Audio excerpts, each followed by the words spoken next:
Welcome to this edition of Back in History. In this edition, we bring to you the story of one of Africa's foremost nationalists, the first president of the Republic of Ghana, who was buried 3 times in 3 different locations within a span of 20 years. Such burial is not common, but the circumstances of the death of the personality herein warranted his burial in 3 places at 3 different times. His name, Francis Kwame Nkrumah, also known popularly as His Excellency Osagyefo Kwame Nkrumah. He won election into the office of President of the Republic of Ghana in 1960 and remained in office till 1966. Before then, he had served as Prime Minister of Ghana. He was a very influential man in his home country of Ghana and across the continent of Africa. He was a known nationalist who believed so much in the African cause and was at the forefront of the fight for the independence of the entire continent of Africa. At public gatherings, both at home and abroad, he spared no one in his speeches. He was one of the founding fathers of the Organization of African Unity. Back home in Ghana, he was a consummate leader, and as the first president of the country, he saw to the laying of the basic foundation for the development of his country. He was loved by many and also hated by many. While in office, Kwame Nkrumah received the invitation of the President of the Republic of North Vietnam, President Ho Chi Minh, who invited him for a state visit. Nkrumah honored the invitation and proceeded to North Vietnam in the company of his ministers. While there in North Vietnam, Nkrumah's government was toppled at home in a military coup on the 24th day of February 1966. Nkrumah was warned by the new military leaders not to return to the country, as doing so would result in catastrophic consequences. From this moment on, Kwame Nkrumah, a towering figure in Africa, the first Prime Minister of Ghana and its first president, did not return to Ghana till his death. He first stayed in Vietnam for 4 days at the instance of his host, who had great compassion for him. While there in Vietnam, he received calls from the then president of Guinea, President Sékou Touré, who invited him to fly back to Africa and take residence in Guinea. Kwame Nkrumah and Sékou Touré were long-standing friends. Nkrumah accepted the invitation and flew into Guinea. On arrival in Guinea, he was welcomed at the airport with 21 gun salutes on the orders of his friend, President Sékou Touré. He was given a good accommodation, and everything that could make him happy was provided for him in Guinea.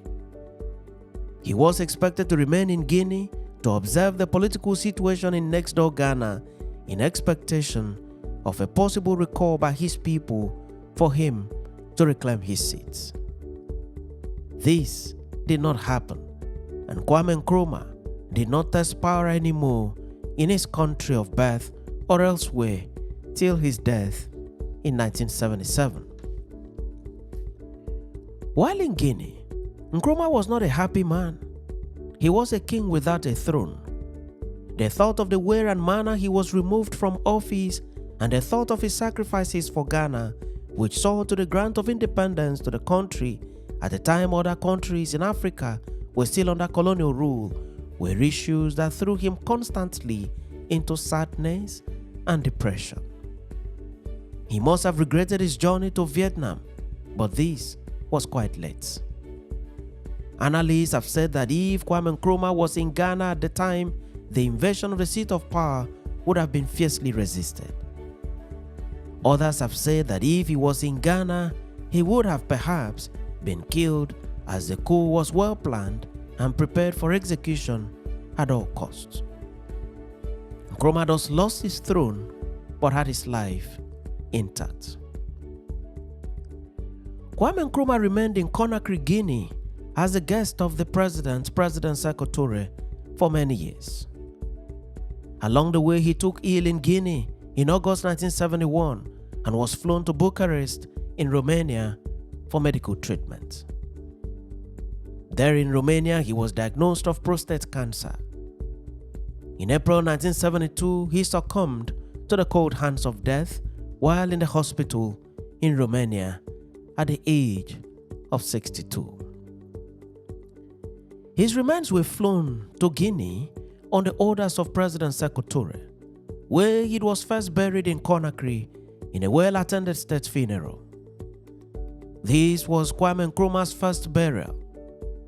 Unknown to many, he was going to be buried 2 more times in the years to come. Several persons in Ghana were unhappy with the development and queried why the remains of their first president and first prime minister would be buried in a foreign land. They saw it as an aberration.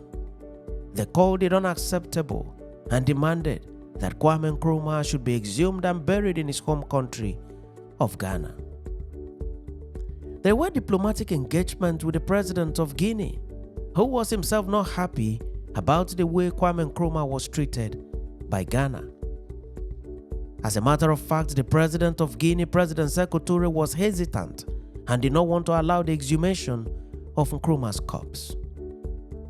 He stated clearly that he had given the best possible state funeral to Nkrumah and that no one should disturb his spirit. President Sékou Touré, however, succumbed to the entreaties of his friends and allowed the exhumation of the body of Kwame Nkrumah.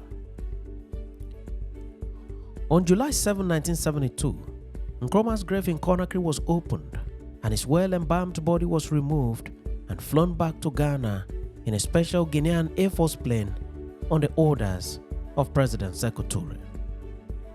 President Sékou Touré did not allow Ghana to carry the remains in their own plane.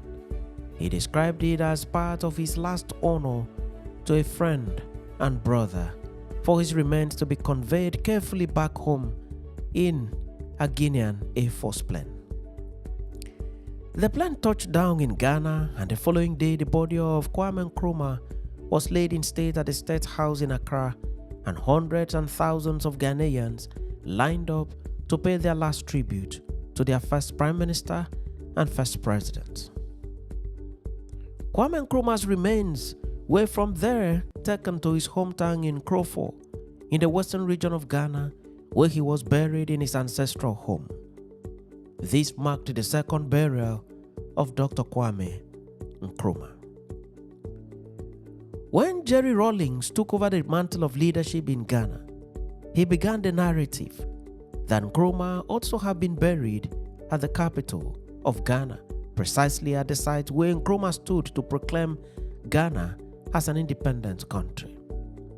He stated that Nkrumah had not been afforded a funeral that was befitting of his titles in Ghana and in Africa. He started working for the exhumation of his remains from his village of Nkrofo to the capital of Ghana.